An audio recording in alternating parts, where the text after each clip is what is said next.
Happy Monday morning to everybody. Well, this week we're supposed to be lying about the seaside. I don't know about you, but I've not been to the seaside for a very long time. I love walking on the sand and getting the sand between my toes, but I don't have a sandpit at home, and I don't know whether all of you will either. So guess what I've made this morning? It's sand.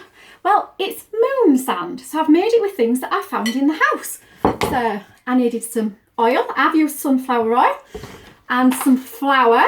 I had an old bag of flour that I can't bake with anymore, and I had some yellow food colouring. You don't even need that.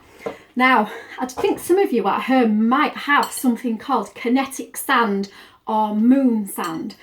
So I'm going to hold the recipe up so you can have a look, see what it says. It says moon sand, kinetic sand, which is another word for it. It says 8 parts flour.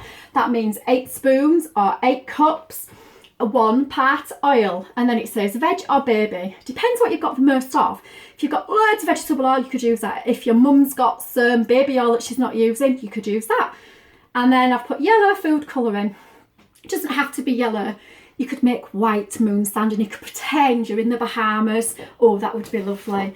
Now, you put all the ingredients in a bowl and you mix it, and you might have to press the spoon down so that it squishes all the oil into the sand. Now, I've made it using some gluten-free flour because that's what I had left over. So mine doesn't work as well as yours might, but if you squeeze it together, it's a bit magic. Look, can you see? It's turned into a lump of sand instead. So you could make all sorts of things with that. You could maybe, if you put a little bit more oil in, you could maybe make a mini sand castle.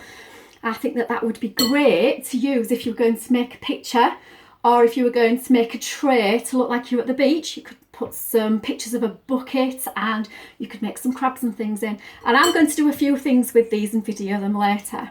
Okay, so don't forget you need 8 lots of flour and 1 lot of oil. And then you have to mix it up together till it looks like sand. Have fun everybody, bye!